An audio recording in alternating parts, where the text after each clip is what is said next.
Bonjour et bienvenue tout le monde dans cette nouvelle vidéo.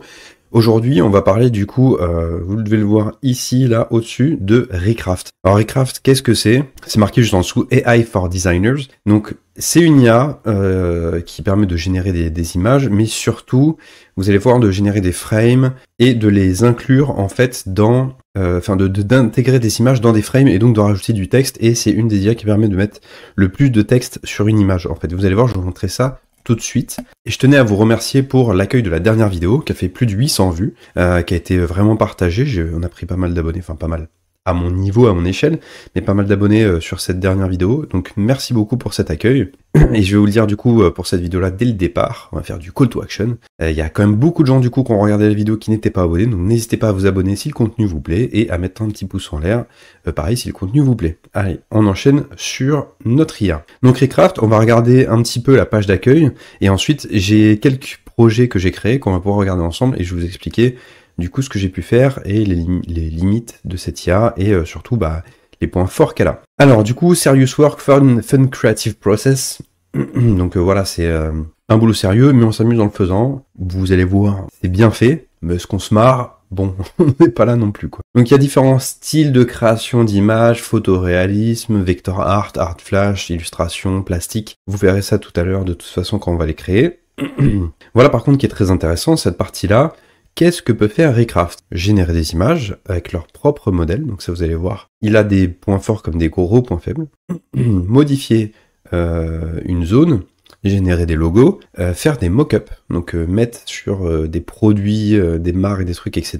Et du collage, bien sûr. Donc contrôler le style avec des exemples visuels, aligner le positionnement et faites du fine-tuning d'objets avec de l'IA. Voilà, ce qu'ils nous vendent du coup comme pas comme expertise mais comme feature. Là c'est la génération d'images, donc avec un style custom, donc il a donné des images pour donner une ligne directrice à l'IA de comment elle doit créer son image. C'est pas le seul qui permet de faire ça, il y a plein d'autres IA de génération d'images qui permettent de faire ça, de donner en entrée des images pour dire colle à ce style-là, tout simplement. Et là, du coup, c'est les prompts qu'ils ont mis et ce que ça a généré en dessous. Je vous laisserai mettre pause et regarder si vous le souhaitez. On va regarder, nous, les créations qu'on a fait. On peut collaborer et faire indiquer, un peu comme sur Canva, voilà, tout le monde peut venir. Il y a le petit curseur de la personne avec son nom qui apparaît, une case commentaire pour échanger directement sur l'outil. Donc, c'est fait aussi pour les créations en équipe. Les outils d'édition qu'ils proposent, donc le AI Eraser, donc bien sûr, ça permet de supprimer grâce à l'IA des objets dedans, donc des personnes qui auraient en fond, qui nous embêtent, etc. Qu'on va pouvoir du coup directement supprimer et enlever. Background Remover, donc là c'est vraiment pour enlever tout le fond, donc moi par exemple fond vert, si j'avais pas le fond vert et qu'il y avait ma chambre derrière moi ou quelque chose, j'aurais pu prendre une photo de moi, utiliser Background Remover et ça enlève ce qu'il y a en fond. De toute façon on va tester tout ça après. Mockup Generator, c'est-à-dire que vous allez lui donner un produit, on va le faire aussi. Ça je trouve ça incroyable, c'est une des utilités de l'outil qui est vraiment très très forte. Vous allez prendre un objet, quelque chose, vous allez mettre dans le Mockup Creator et du coup il va le faire en sorte de pattern pour que vous puissiez mettre quelque chose dessus mais que ça suive la forme. Je dis un exemple. Vous avez des draps blancs, voilà, vous avez des draps blancs, et sur ces draps-là, vous voulez mettre des logos, des trucs, etc. Et ben vous allez pouvoir prendre votre photo de drap blanc, de la mettre dans le Mockup Generator, et il va la transformer en pattern sur lequel vous allez pouvoir mettre vos images, vos dessins, etc. Et ça va épouser la forme des draps pour faire comme si les draps, eux, en fait, avaient dessus votre dessin, etc. Et donc voir un petit peu ce que ça donnerait à la fin. Du collage, et ça peut transformer des images en images vectorielles. Alors pour ceux qui savent pas, une image vectorielle, ça veut dire que du coup, on va transformer uniquement en traits qui sont positionnés, etc. Donc vous allez pouvoir zoomer à l'infini dans votre image, et donc du coup, en faire des grands posters si vous le voulez, sans que ce soit pixelisé, puisque comme c'est vectoriel, vous pouvez la réduire et l'augmenter à l'infini, il n'y aura pas de dégradation en fait de qualité, du coup, puisque ce n'est que des lignes, des points, des traits. Un image upscaler, donc ça va prendre une image et ça va augmenter la qualité. Image vectorizer, alors c'est déjà ce que je disais. Ah oui, parce que là c'était le recolor, pardon. Le recolor vector image, donc ça recolorise les images. Et le image vectorizer, c'est ce que je disais, ça transforme des images en images vectorielles. Et SVG export, ça nous intéressera pas beaucoup, mais bon, pour ceux qui connaissent, vous pourrez exporter en SVG vos créations. Donc 2 millions d'utilisateurs, utilisés dans 200 pays, et plus de 200 millions d'images déjà générées. Et ben, on va regarder tout ça. Donc là, vous avez des exemples d'images qui ont été générées avec les outils. Évidemment, c'est des exemples qui sont bons. Moi, je vais vous montrer un petit peu ce que j'ai fait et vous allez voir que c'est pas toujours hyper probant.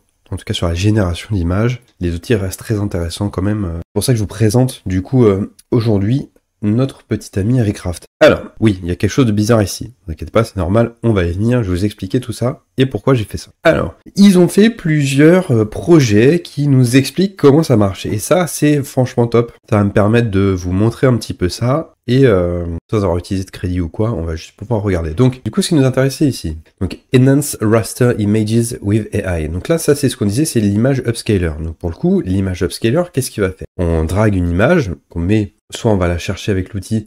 Donc, c'est ce qui nous met là, le petit symbole, hop, là-haut, qui nous permet d'importer une image, soit juste on drag and drop une image dans l'espace de travail, puisqu'en fait, du coup, c'est un espace de travail, un tableau blanc, voilà, illimité, un peu comme ce qu'on avait vu sur Affine, le tableau blanc et donc le edgeless mode. Donc là, on a récupéré une image. Cette image, effectivement, si on zoome dedans, c'est pixelisé. Voilà, c'est ce qu'ils nous montrent ici. Ils ont pris une partie hyper pixelisée de l'image en zoomant dedans. Et du coup, ensuite, ils ont utilisé leur outil Upscale. Donc quand on clique sur l'image, l'outil est là, ici et là, voilà. Et du coup, avec l'Upscale, que moi je n'ai pas le droit de faire, je sais pas pourquoi, parce qu'elle a déjà été upscale sûrement, voilà. On peut pas réupscale une image upscale, voilà. Donc upscale l'image, ils nous le mettent là, et donc on voit bien la différence entre les deux, avant l'upscale et après l'upscale.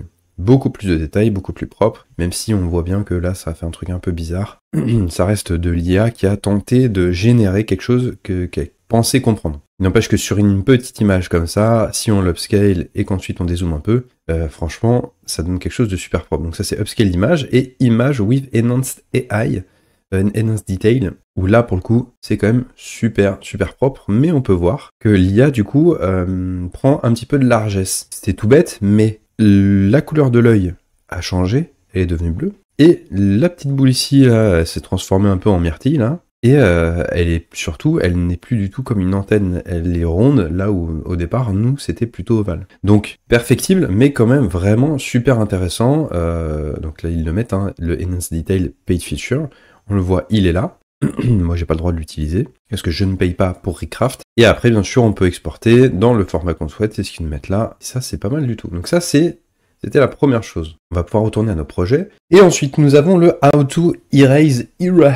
Donc, comment supprimer une partie d'une image. Donc là, pareil, on a uploadé notre image ou on a généré notre image. Peu importe. On utilise l'outil lasso. Donc, c'est dans les éléments qu'il y a au-dessus. Je sais même plus où. Sélectionner l'image d'abord. Voilà. Donc, l'outil lasso ou la gomme qu'on a là. On efface, et ensuite, du coup, on redemande dans la partie gauche, vous allez voir ici, en fait, sur la gauche, il y a tous les éléments. Donc là, c'est Vector Art, donc ils sont générés avec du Vector Art Set of Sci-Fi Guns for Games UI. Voilà, donc ils ont généré comme ça, cette image-là, en fait, avec leur IA. Et dans cette image-là, ensuite, c'est là qu'on va venir sélectionner soit au lasso, soit à la gomme, supprimer ce qu'on souhaite. Ensuite, on vient cliquer ici, donc, le Delete Area. Une fois qu'on a sélectionné ça, nous, on va pouvoir le faire avec tout ça, là, par exemple. On passe la gomme sur tout ça, là, hop. On va supprimer qu'une partie, tiens, on va s'arrêter là. On va voir ce qu'il nous fait. Voilà. Et là, du coup, vous voyez que c'est en train de réfléchir, là. Et il nous a supprimé ce que je lui ai demandé. Alors, pour le coup, là, moi, j'ai fait avec la gomme, j'ai supprimé une partie, donc il nous a généré ça. Et comme c'est du Vector Art, il n'a pas su trop quoi faire, donc il nous a terminé un petit peu ici sans rien. Mais, donc, ça a bel et bien fonctionné sans aucun problème. C'est quand même plutôt pas mal. J'avoue que normalement, je pensais que le CTRL Z fonctionnait, mais voilà, c'est ici. On va revenir en arrière. Bon, dans tous les cas, vous avez toujours en bas, alors là, d'ailleurs, je lui avais demandé de régénérer, donc il m'avait régénéré ça, les images à gauche. Donc voilà les autres sets qu'il m'avait fait. Donc, vous avez toujours en bas la génération. Donc là, avant la suppression, après la suppression que je lui ai demandé. Et vous voyez qu'en haut, là, mes crédits, du coup, se sont décomptés. J'étais à 50, on en a 50 tous les jours. Et là, mes crédits sont passés donc à 48, puisque ça prend 2 crédits de supprimer quelque chose d'une image. Ensuite, nous avons un autre projet, qui est le Remove Background. Ça, c'est très classique. Alors, pour le coup, il n'y est plus ici, parce que je l'ai fait il y a un bail. Mais on va pouvoir le faire ici, on va pas s'embêter. Voilà, on va le chercher avec du coup un fond. Un peu ce que et ben on va prendre celle-là. Voilà, imaginons que ça c'est notre image de base. Là, s'il y avait une image de base, et donc j'ai fait l'exemple comme il m'avait demandé. Mais j'ai pris celui-là. Ça c'est mon image de base. Et sur mon image de base en haut, je vais avoir le Remove Background, je sais plus où il est. C'est celui-là, c'est les ciseaux. Ça fait un peu bizarre, mais voilà. On va cliquer sur Remove Background. Il nous le dit ici qu'il est en train de le faire.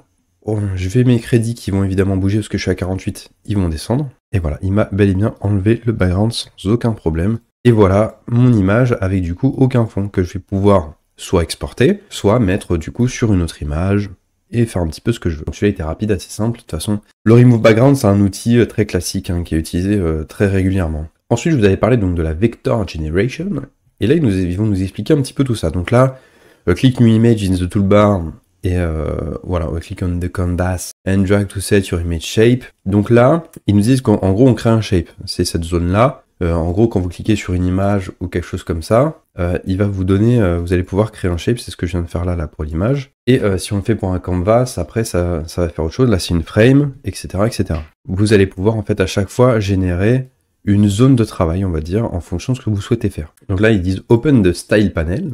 Ah bah tiens, il y a une frame ici, je sais pas ce qu'elle fout là. Open the Style Panel, donc du coup, c'est la partie que vous avez à gauche là, où vous voyez, on a plusieurs choix. Voilà, vous voyez, on peut créer des variantes de l'image en question en demandant un certain format. Le fine-tuning, c'est un peu autre chose, je pense que je vais même pas forcément aller dessus. Ça va pas être super probant et intéressant pour nous aujourd'hui. Mais en gros, le style panel, c'est ça, ce que vous avez sur la gauche. Donc là, il nous en parle un petit peu oversettings, donc les palettes, il y a des palettes de couleurs que vous pouvez appliquer. Par exemple, sur une marque qui lui dit c'est telle couleur, et vous allez pouvoir réutiliser lui donner ce panel-là pour lui dire génère quelque chose dans ces couleurs-là, avec ces couleurs-là, qui sont les couleurs de votre marque par exemple. Détail et aspect ratio, bon, le niveau de détail, c'est très simple, qu'est-ce qu'on veut en haute fidélité, etc. ou pas, et l'aspect ratio, 16 neuvième, 9 16e, 1 sur 1, 1 sur 2, peu importe, mais en gros, ça va être le format final de votre image.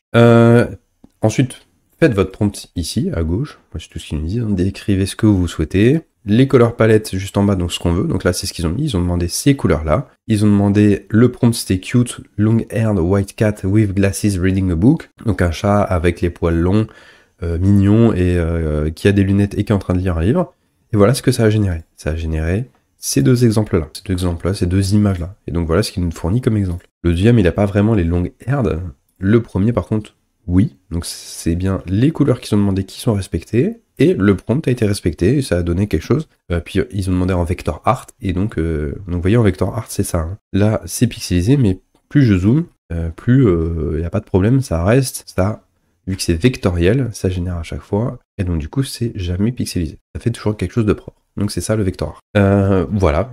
Et ensuite, vous pouvez l'exporter comme tous les autres. Donc vous voyez, déjà, on a vu pas mal d'outils pour une seule et même IA. C'est quand même déjà plutôt fort. Et l'outil que je trouve le plus impressionnant, le mockup. Mais du coup, le mockup, vous allez uploader une image. Là, ils mettent par exemple une tasse à café.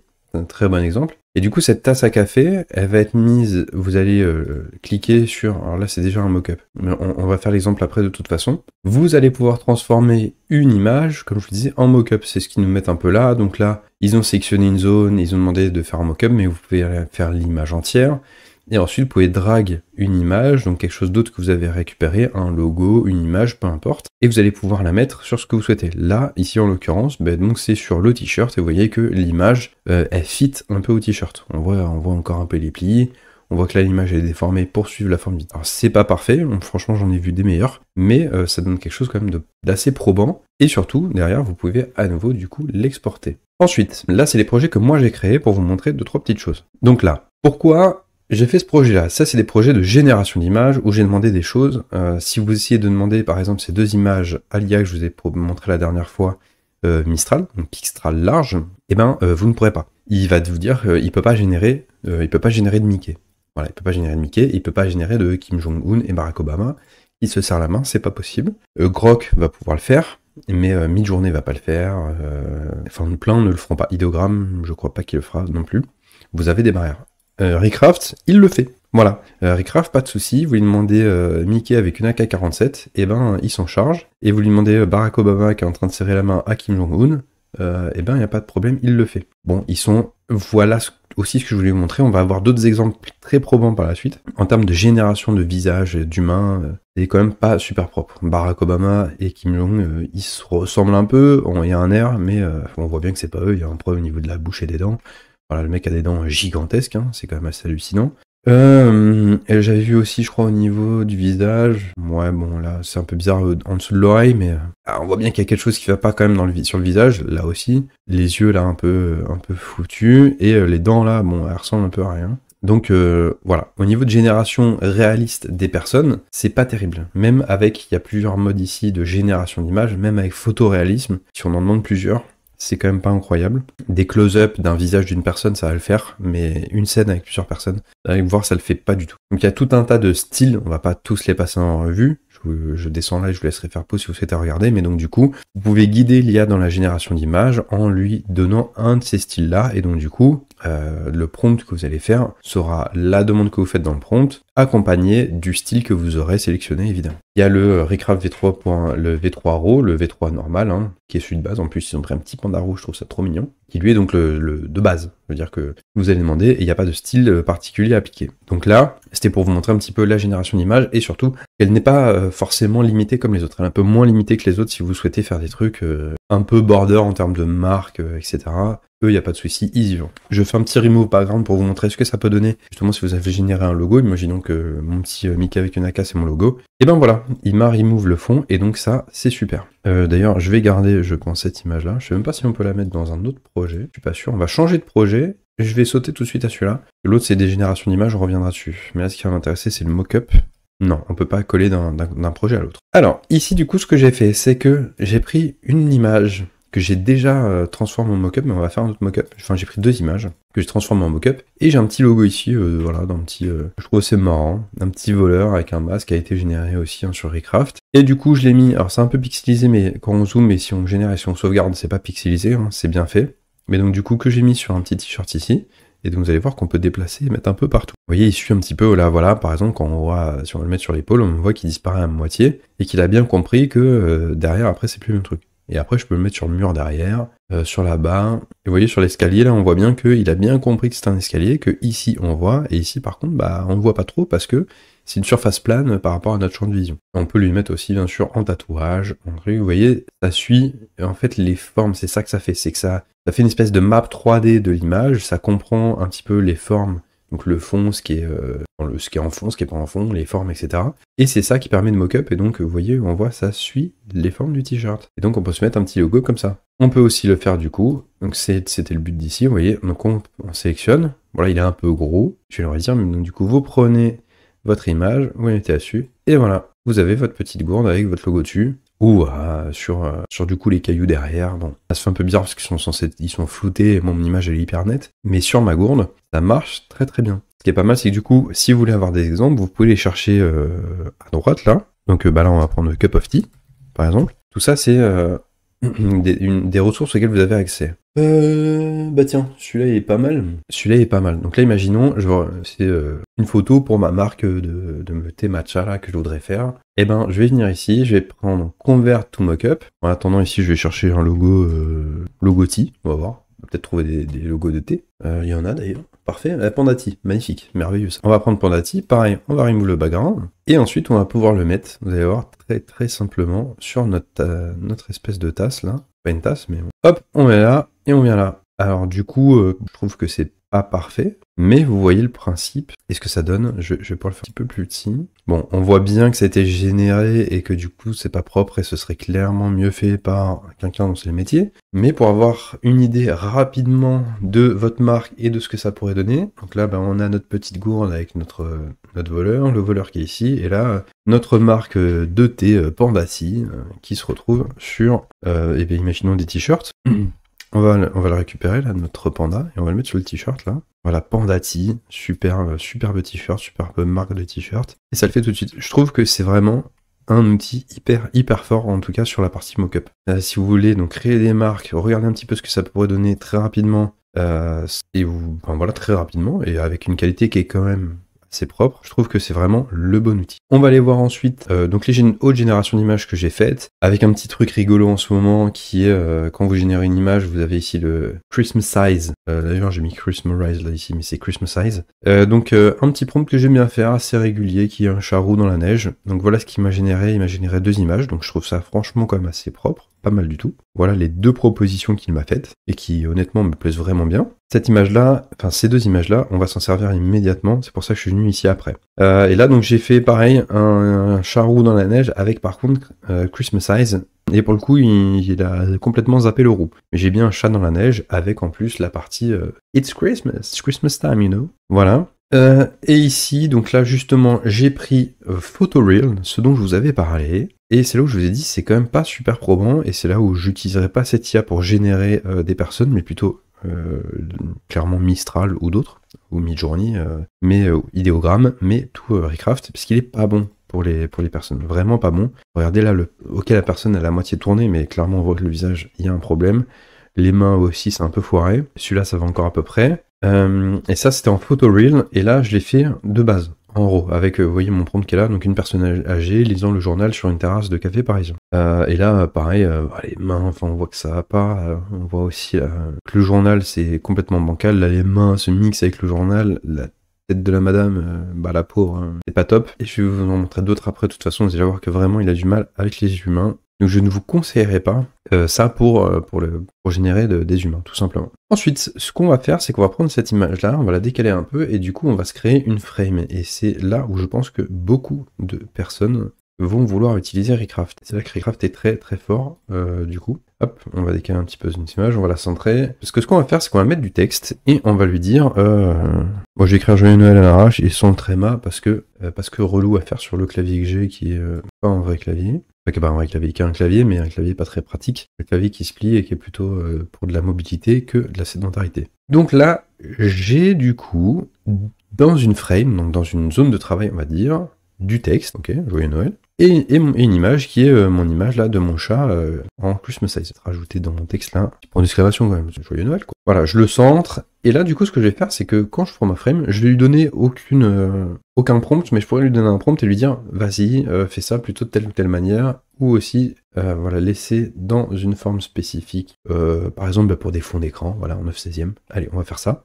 Pour des fonds d'écran de téléphone portable, attends, je veux le texte, je vais l'augmenter un peu. Et donc du coup, j'ai ma frame avec mon texte et mon image. Et donc je vais lui demander ici de recraft la frame. Vous allez voir que du coup, ce qu'il va faire, c'est qu'il va récupérer donc l'image, le texte, il va incorporer tout ça dans l'ensemble de la zone de travail pour faire quelque chose de cohérent. On va voir, mais j'ai déjà utilisé du coup, j'ai fait quelques exemples de mon côté avec Recraft. Et c'est là, avec la partie mockup, que je trouve que Recraft brille vraiment. Vous allez pouvoir générer des images, et si vous allez...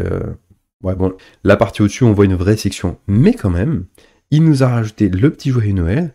On a un petit fond d'écran. On pourrait tenter de le régénérer. Je pense qu'il pourrait nous refaire quelque chose qui tient la route, honnêtement. Je vais le refaire d'ailleurs. Mais voilà ce qu'il vous a fait. Donc ça, c'est clairement quelque chose... Ah bah tiens, celle-là, elle est meilleure d'ailleurs, tiens. C'est clairement quelque chose, vous voyez, la partie basse, franchement, elle est ultra propre. Il n'y a aucun problème, pour moi, elle passe crème. Voilà, la partie haute, on voit effectivement ici la jonction, et il a essayé de faire quelque chose, mais franchement, ça passe crème. Et ça, c'est quelque chose que vous pouvez envoyer pour...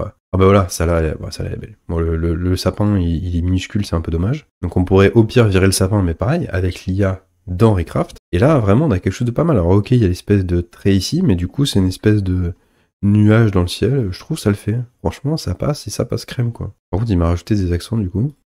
C'est assez rigolo. Mais voilà, donc en fait, c'est là où c'est super intéressant. Vous allez pouvoir donc générer, on l'a vu tout à l'heure, des images vectorielles. Et dans ces images vectorielles, imaginons que c'est une campagne publicitaire que vous souhaitez faire. Et dans cette campagne, vous voulez rajouter du texte. Et ben, pas de problème, vous allez pouvoir créer votre texte, mettre tout ça dans une frame et demander à Recraft ensuite de générer. Et dans ce cas-là, le texte va être inclus dans tout ça sans aucun problème. Puisque du coup, on va pouvoir le faire là, on va créer une autre frame. La frame peut faire, en fait, tout simplement la taille de l'image, quoi. Il n'y a pas besoin que la frame fasse, parce que là, du coup, elle est en 9ème, mais si je la mets en 16/9 qui est là, du coup, on la réduit, on va la mettre là, voilà. Donc là, la frame fait clairement la taille de l'image, autre chose près, voilà.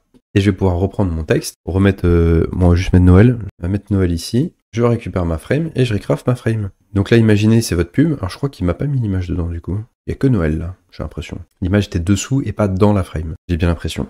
Ouais, c'est ça. Donc il m'a fait une image où il y a marqué Noël. C'est bien, c'est pas mal. J'ai quand même Noël là, et là, une espèce de pancarte. Ça nous a fait quelque chose de plutôt sympa. Mais c'est pas ce que je voulais. On s'est pas compris, Recraft. Dans ma frame, j'ai mon image. Je vais sortir le texte, je vais le rajouter après. Donc dans ma frame, j'ai mon image. Là, on est d'accord. Là, on est d'accord. Et là, je prends la frame, et je recraft la frame. Et là, on est d'accord. J'ai bien mon image, le Noël ici, et va incorporer Noël avec un truc propre dans mon image. Donc imaginez que ça, c'est votre pub. Vous voulez ajouter votre texte au-dessus.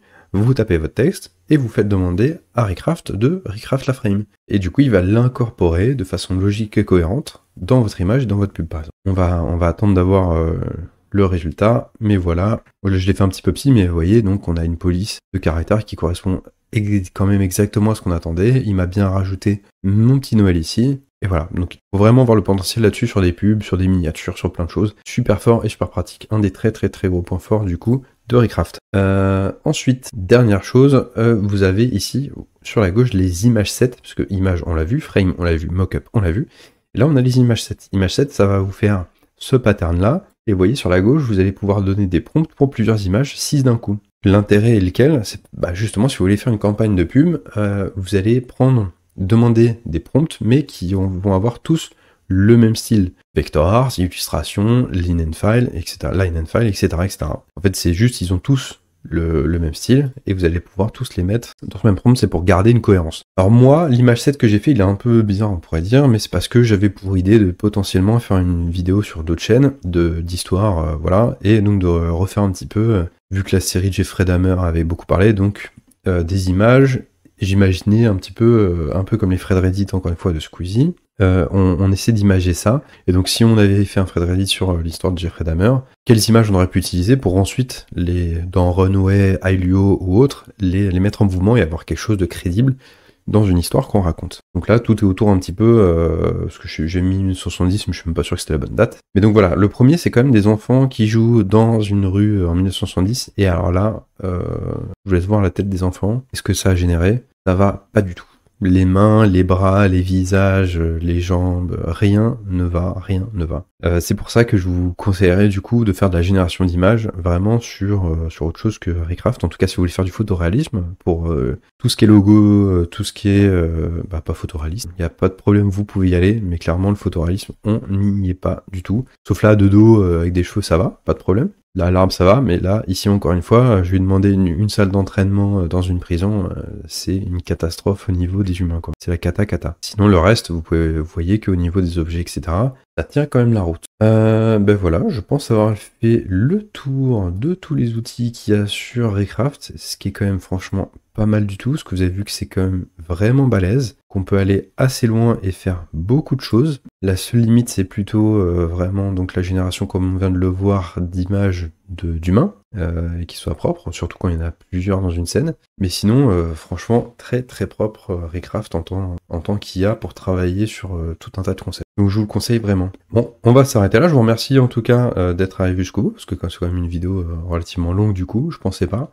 Mais en réalité, si. Je vous conseille du coup, si vous voulez une IA qui est capable de faire des personnes et de faire quelque chose de vraiment propre et gratuitement, d'aller voir, je vais vous mettre ça va être de ce côté-là, je vais vous mettre en fiche à la fin de la vidéo, ma vidéo précédente qui parle de Pixtral Large sur laquelle vous pourrez générer gratuitement des images et de très bonne qualité. Donc n'hésitez pas. Et puis moi de mon côté, après évidemment, je vais vous redire un petit peu ce que j'ai dit au début, mais n'hésitez pas à vous abonner, pour voir la suite, voir les prochaines IA que je pourrais vous présenter. Outils de productivité aussi, parce que pour l'instant on n'en a pas encore beaucoup parlé. Et puis comme d'habitude, restez curieux, explorez, créez et continuez d'avancer. À la prochaine, ciao.